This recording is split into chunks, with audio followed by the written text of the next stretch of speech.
Perkenalkan, nama saya Melani Putri dengan NIM 2304 dari Prodi Ilmu Administrasi Negara dengan Fakultas Ilmu Sosial. Baiklah, di sini saya akan mempresentasikan tugas proyek pengantar kewirausahaan yang berjudul Fenomena Pemasaran Influencer dan Dampaknya Terhadap Branding Produk. Baik, di sini saya akan menjelaskan yang pertama, yaitu pendahuluan.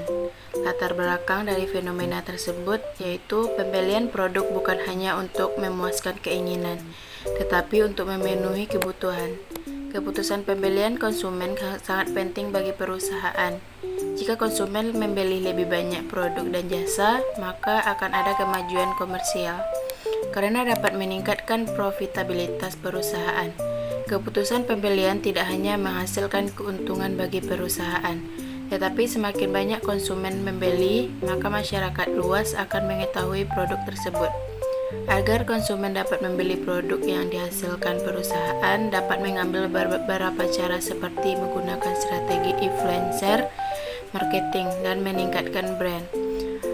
Strategi yang dapat dilakukan oleh perusahaan beradaptasi di zaman yang modern ini salah satunya dengan menerapkan digital marketing. Fenomena influencer pada sosial media saat ini bisa digunakan untuk pemasaran perkembangan teknologi, mendorong para pemasar untuk berevolusi menggunakan kampanye pemasaran pada dunia digital.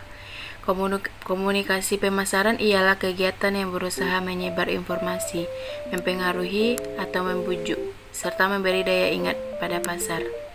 Tujuan ini bertujuan untuk memahami peran dan pengaruh influencer dalam strategi pemasaran produk.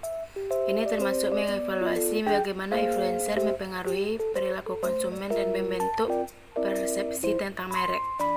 Dan untuk menganalisis dampak pemasaran influencer terhadap branding produk. Ini meliputi evaluasi tentang bagaimana kerjasama dengan influencer dapat memperkuat citra merek, membangun kepercayaan konsumen, dan meningkatkan kesadaran merek. Dan selanjutnya mempunyai manfaat. Ini membantu pembaca, terutama praktisi pemasaran, untuk memahami dinamika baru dalam pemasaran digital. Dengan menggali peran influencer, mereka dapat memperluas wawasan mereka tentang cara-cara baru untuk berinteraksi dengan konsumen di era digital. Dengan memahami bagaimana influencer mempengaruhi perilaku konsumen, para praktisi pemasaran dapat meningkatkan strategi pemasaran mereka. Mereka dapat menggunakan pengetahuan ini untuk menciptakan kampanye yang lebih efektif dan mengoptimalkan alokasi anggaran pemasaran. Dengan memahami bagaimana kerjasama dengan influencer dapat memperkuat citra merek, perusahaan dapat merancang strategi pemasaran yang lebih efektif. Mereka dapat bekerja sama dengan influencer yang memiliki nilai-nilai dan identitas merek yang sejalan dengan merek mereka sendiri, sehingga meningkatkan identifikasi merek untuk konsumen. Selanjutnya saya akan menjelaskan tentang kajian pustaka yang ada dalam fenomena tersebut. Yang A yaitu tinjauan pustaka. Berikut adalah contoh tinjauan pustaka yang mencakup dua artikel yang mendukung topik ini. Yang pertama artikelnya yaitu pengaruh influencer media sosial terhadap niat pembelian dan peran mediasi sikap konsumen. Yang artikel kedua ada peran influencer dalam membentuk citra merek. Artikel dampak influencer media sosial terhadap niat pembelian dan peran sikap konsumen tersebut, artikel ini membahas tentang bagaimana mengeksplorasi influencer media sosial dapat mempengaruhi niat pembelian konsumen. Sikap konsumen didefinisikan sebagai faktor yang memainkan peran penting dalam menghubungkan pengaruh influencer dengan niat pembelian. Dengan kata lain, jika influencer dapat membentuk sikap positif konsumen terhadap merek yang mereka promosikan, kemungkinan besar konsumen akan memiliki niat pembelian yang lebih tinggi. Artikel ini memberikan pemahaman yang mendalam tentang bagaimana influencer dapat mempengaruhi perilaku pembelian konsumen melalui pembentukan sikap yang positif. Artikel kedua membahas tentang bagaimana konten yang dibagikan oleh influencer dapat mempengaruhi persepsi konsumen terhadap merek tersebut. Artikel ini memberikan wawasan tentang bagaimana kerjasama dengan influencer dapat membantu memperkuat citra merek dan meningkatkan kesadaran merek di antara konsumen. Studi ini mengeksplorasi peran influencer dalam membentuk citra merek dengan fokus pada bagaimana konten yang dibagikan oleh influencer mempengaruhi persepsi konsumen. Selanjutnya saya akan menjelaskan dari landasan teoritis. Landasan teoritis dalam fenomena di sini akan dijelaskan beberapa teori. Yang pertama yaitu teori komunikasi persuasif. Teori komunikasi persuasif adalah teori yang menjelaskan bagaimana pesan dapat dipersuasikan orang lain untuk menerima atau mengambil tindakan tertentu. Teori ini didasarkan pada ide bahwa pesan yang efektif harus disampaikan dengan cara menarik perhatian dan meyakinkan pendengar. Jadi di dalam fenomena ini dapat dikaitkan dengan teori komunikasi persuasif tersebut. Teori ini menyelidiki bagaimana peran persuasif disampaikan dan diterima oleh audiens. Teori ini relevan karena influencer berfungsi sebagai agen persuasi yang mempengaruhi perilaku konsumen melalui konten yang mereka bagikan. Bagi influencer harus bisa menyampaikan kepada audiens yang cara yang menarik perhatian supaya audiens bisa tertarik dengan apa yang dikontenkan oleh influencer. Teori yang kedua yaitu penyebaran inovasi.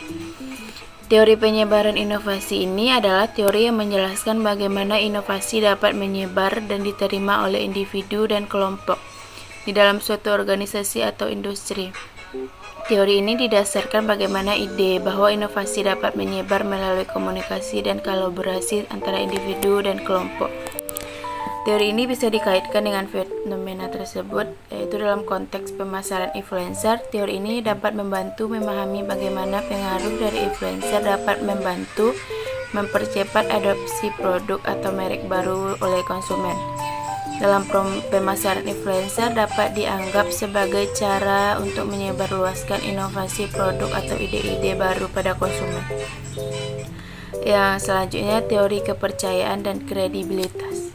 Teori kepercayaan dan kredibilitas ini adalah teori yang menjelaskan bagaimana individu dan kelompok dapat membangun dan mempertahankan kepercayaan dan kredibilitas di dalam suatu organisasi. Teori ini didasarkan pada ide produk kepercayaan dan kredibilitas dapat memainkan peran penting dalam membangun hubungan yang kuat. Dari teori ini bisa dikaitkan dengan fenomena tersebut, mempunyai faktor-faktor yang mempengaruhi tingkat kepercayaan konsumen terhadap sumber informasi. Dalam pemasaran influencer, kepercayaan dan kredibilitas influencer menjadi faktor penting yang mempengaruhi efektivitas kampanye. Di sini bisa dapat membantu kepercayaan dan kredibilitas antara influencer dan konsumen, karena konsumen lebih cenderung mengikuti rekomendasi dari orang lain daripada mereka sendiri. Yang terakhir yaitu teori branding. Teori branding ini adalah teori yang menjelaskan bagaimana merek dapat memainkan peran penting dalam membangun hubungan yang kuat dan mempromosikan kolaborasi dan kerjasama di antara individu dan kelompok. Jadi teori ini bisa dikaitkan dengan fenomena yang saya jelaskan, bagaimana merek ini dibangun, dikelola, dan diidentifikasi oleh konsumen. Dalam konteks pemasaran influencer, teori ini relevan karena influencer dapat membantu memperkuat citra merek dan mempengaruhi persepsi konsumen terhadap merek tersebut. Baik, di sini saya akan membahas beberapa analisis. Yang pertama yaitu analisis APKL.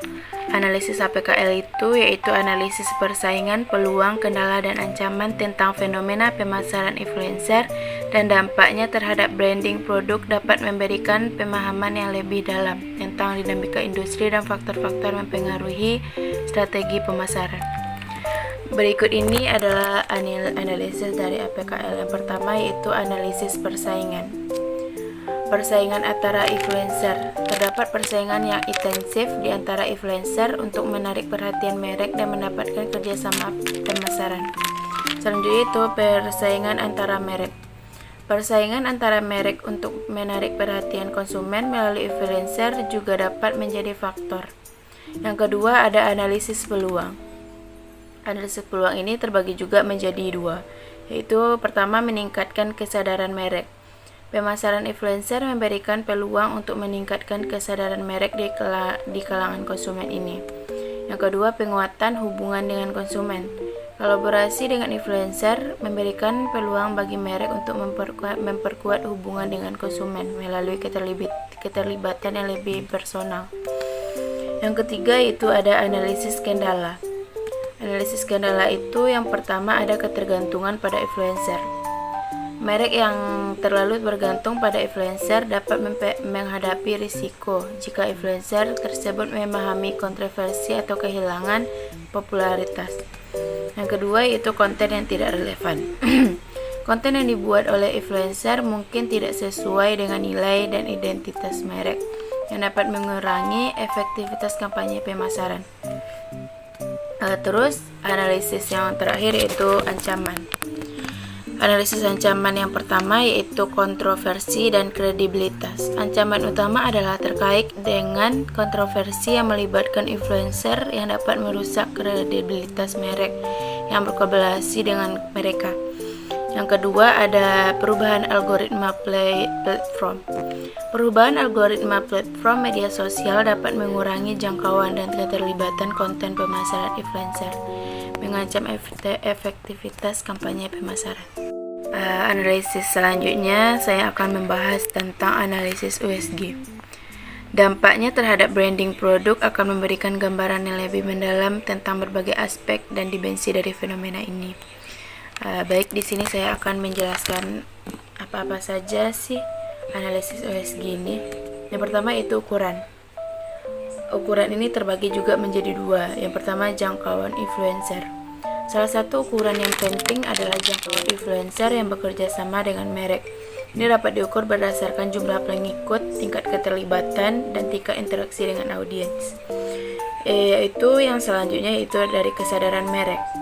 Ukuran kesadaran merek sebelum dan setengah kampanye pemasaran influencer juga penting untuk diukur. Ini dapat meliputi survei konsumen, analisis data, media sosial, dan metrik lainnya.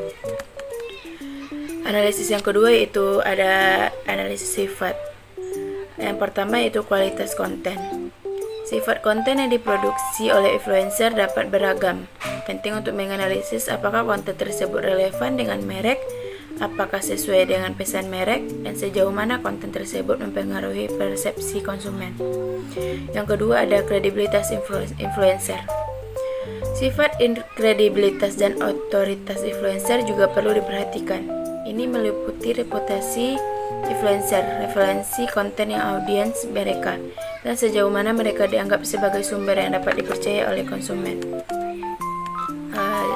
Analisis yang ketiga yaitu analisis tingkat keterlibatan konsumen. Penting untuk mengukur tingkat keterlibatan konsumen dengan konten pemasaran influencer. Ini mencangkup jumlah tautan, like, komentar, berbagai dan yang diterima konten. Selanjutnya itu tingkat konversi. Tingkat konversi atau perubahan dalam perilaku konsumen juga merupakan aspek penting yang perlu dianalisis. Ini mencakup peningkatan penjualan, niat pembelian, dan kesetiaan merek setelah ekspos terhadap kampanye influencer. Pembahasan selanjutnya yaitu analisis parsial penyebab terjadinya isu. Analisis parsial penyebab terjadinya isu tentang fenomena pemasaran influencer dan dampaknya terhadap branding produk dapat membantu kita memahami faktor-faktor yang berkontribusi terhadap masalah yang muncul di dalam konteks ini. Berikut adalah beberapa penyebab yang mungkin menjadi pertimbangan. Yang pertama, kredibilitas dan reputasi influencer. Salah satu penyebab utama isu dalam pemasaran influencer adalah ketidaksesuaian antara kredibilitas atau reputasi influencer dengan nilai atau identitas merek. Yang kedua itu ketidakcocokan konten. Ketidakcocokan antara konten yang diproduksi oleh influencer dan nilai atau pesan merek juga dapat menjadi penyebab isu. Jika konten tidak sesuai dengan merek atau tidak relevan dengan audiens target, hal ini dapat mengurangi efektivitas kampanye pemasaran. Yang ketiga yaitu ketergantungan yang berlebihan pada influencer. Terlalu bergantung pada influencer sebagai bagian dari strategi pemasaran dapat menjadi risiko. Jika influencer mengalami penurunan popularitas atau terlibat dalam kontroversi, hal ini dapat berdampak negatif pada citra merek yang terkait dengannya. Selanjutnya itu kesalahan strategi pemasaran. Kesalahan dalam merencanakan atau melaksanakan strategi pemasaran influencer juga dapat menyebabkan isu. Misalnya, memilih influencer yang tidak sesuai dengan audiens target atau tidak memiliki kredibilitas yang cukup yang mengurangi efektivitas kampanye. Terus yang terakhir ada kontroversi dan kritik publik. Kontroversi yang melibatkan influencer atau merek yang bekerja sama dengan merek dapat menjadi penyebab isu. Yang selanjutnya saya akan membahas tentang analisis parsial dampak dari isu. Analisis parsial dampak dari isu fenomena pemasaran influencer dan dampaknya terhadap branding produk dapat memberikan wawasan tentang efek yang terjadi akibat masalah yang muncul dalam konteks ini. Berikut adalah beberapa dampak yang mungkin ditimbulkan. Yang pertama yaitu penurunan citra merek. Salah satu dampak utama dari isu dalam pemasaran influencer adalah penurunan citra merek yang terlibat. Yang kedua itu kehilangan kepercayaan konsumen. Isu yang muncul dalam pemasaran influencer dapat mengakibatkan kehilangan kepercayaan konsumen terhadap merek yang terlibat. Yang ketiga yaitu penurunan penjualan. Dampak langsung dari isu pemasaran influencer yang negatif adalah penurunan penjualan produk. Yang keempat yaitu kerugian finansial. Isu dalam pemasaran influencer dapat mengakibatkan kerugian finansial bagi merek yang terlibat. Yang terakhir yaitu gangguan operasional. Isu pemasaran influencer juga dapat mengganggu operasional perusahaan. Mereka mungkin harus menghabiskan waktu dan sumber daya untuk menangani krisis reputasi atau merancang strategi pemulihan merek. Dan pembahasan selanjutnya yaitu analisis parsial solusi. Analisis parsial solusi untuk mengendalikan isu-isu tersebut dapat membantu perusahaan dalam merumuskan strategi untuk mengatasi masalah yang muncul. Di sini saya akan menjelaskan beberapa solusi yang dipertimbangkan. Yang pertama yaitu seleksi influencer yang tepat. Perusahaan harus melakukan penelitian yang cermat dalam memilih influencer yang sesuai dengan merek dan nilai-nilai perusahaan. Yang kedua yaitu kontrak yang jelas dan transparan. Membuat kontrak yang jelas dan transparan antara merek dengan influencer adalah langkah penting. Yang ketiga itu pemantauan konten. Perusahaan harus terus memantau konten yang diproduksi oleh influencer untuk memastikan kesesuaian dengan merek dan nilai-nilai perusahaan. Yang selanjutnya yaitu kemitraan jangka panjang. Membangun kemitraan jangka panjang dengan influencer yang telah terbukti dapat meningkatkan kepercayaan dan kesetiaan merek. Ini dapat membantu mengurangi risiko terkait dengan fluktuasi popularitas. Selanjutnya itu komunikasi krisis dan efektif. Perusahaan dapat memiliki rencana komunikasi krisis yang matang untuk mengatasi isu yang muncul dalam pemasaran influencer. Selanjutnya itu edukasi dan pelatihan. Memberikan edukasi dan pelatihan kepada influencer tentang nilai-nilai merek, kebijakan pemasaran dan etika media sosial dapat membantu minimalkan risiko yang bermuncul. Selanjutnya yang terakhir ada evaluasi rutin.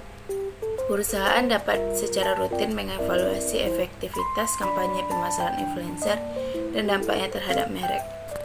Baik, selanjutnya ini ada pembahasan dari keseluruhan tentang isu fenomena yang saya angkat ini. Dalam beberapa tahun terakhir ini, pemasaran influencer telah menjadi fenomena yang semakin populer. Dengan memanfaatkan influencer untuk mempromosikan di media sosial, bisa mempertahankan merek-merek kemitraan untuk menampilkan dan mempromosikan produk mereka kepada audiens. Dengan dampak fenomena terhadap branding produk ini telah menghasilkan banyak perdebatan. Dengan memanfaatkan influencer, kemungkinan ada dua sisi perdebatan di antaranya.